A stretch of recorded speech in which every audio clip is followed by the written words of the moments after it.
So look at CNN. They're gonna say some real good shit in here, shit that I be getting in trouble for. But just tell me if you catch anything that's kind of very interesting. You should write down some stuff too. Check this out. State of London and the Vatican, a third city-state was officially created in 1982. That city-state is called the District of Columbia and is located on 10 square miles of land in the heart of Washington. The District of Columbia flies its own flag and has its own independent constitution. Although geographically separate, the city-states of London, the Vatican, and the District of Columbia are one interlocking empire called Empire of the City. The flag of Washington's District of Columbia has 3 red stars, one for each city-state in the 3-city empire.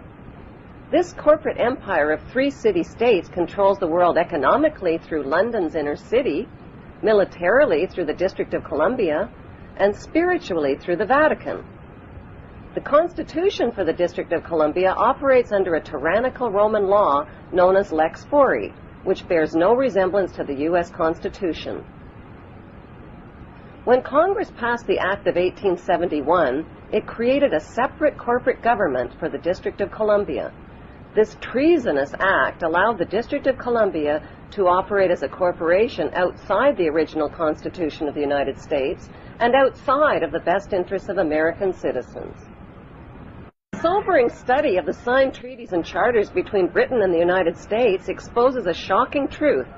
The United States has always been, and still is, a British Crown colony. King James I was famous not for just changing the Bible into the King James Version, but for signing the first Charter of Virginia in 1606. That charter granted America's British forefathers a license to settle and colonize America. The charter also guaranteed that future kings and queens of England would have sovereign authority over all the citizens and colonized land in America stolen from the Indians. After America declared its independence from Great Britain, the Treaty of 1783 was signed. That treaty specifically identifies the King of England as the Prince of the United States and contradicts the belief that America won the War of Independence. Although King George III of England gave up most of his claims over his American colonies, he kept his right to continue receiving payment for his business venture of colonizing America. If America had really won the War of Independence, they would never have agreed to pay debts and reparations to the King of England.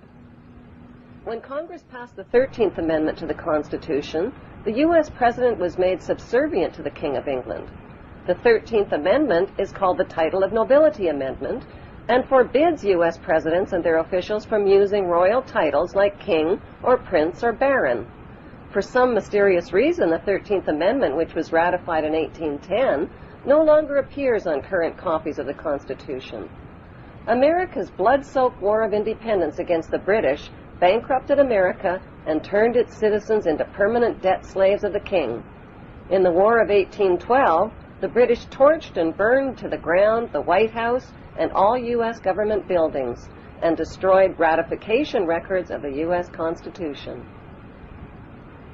1 century later, a corrupt U.S. Congress committed the biggest theft in world history. They passed Paul Warburg's Federal Reserve Act in 1913, handing over America's gold and silver reserves and total control of America's economy to the Rothschild banksters. Most Americans still believe that the Fed, or Federal Reserve, is the government. It is not.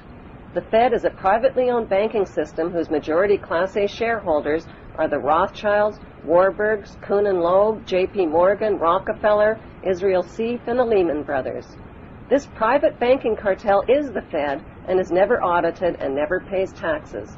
They print and design America's money, which displays their symbols of an Egyptian pyramid, a Masonic all-seeing eye, and the words, "In God we trust." Who exactly is the God they trust? They also collect American taxpayers' money through the IRS. Then they loan it back again with interest to pay for roads, bridges, and other public. Most U.S. citizens believe that the United States is a country and that the President is the most powerful man on earth. The United States is not a country. It is a corporation, and the President is President of the Corporation of the United States. He and his elected officials work for the corporation, not for the American people. Since the United States is a corporation, who owns the corporation of the United States? Like Canada and Australia, whose leaders are prime ministers of the Queen and whose land is called Crown Land, the United States is just another crown colony. Crown colonies are controlled by the empire of 3 city-states. At the center of each city-state is a towering, phallic-shaped stone monument called an obelisk that points skyward. In D.C. city-state, the obelisk, known as the Washington Monument, was dedicated to Freemason George Washington by the Freemason Grand Lodge of the District of Columbia.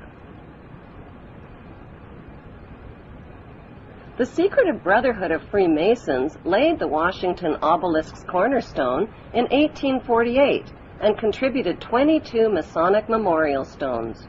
250 Masonic lodges financed the Washington Monument obelisk, including the Knights Templar Masonic Order. At the heart of London city-state is a 187-ton, 69-foot-tall Egyptian obelisk called Cleopatra's Needle. It was transported from Egypt and erected on the banks of the River Thames. In Vatican City, another Egyptian obelisk towers high above St. Peter's Square,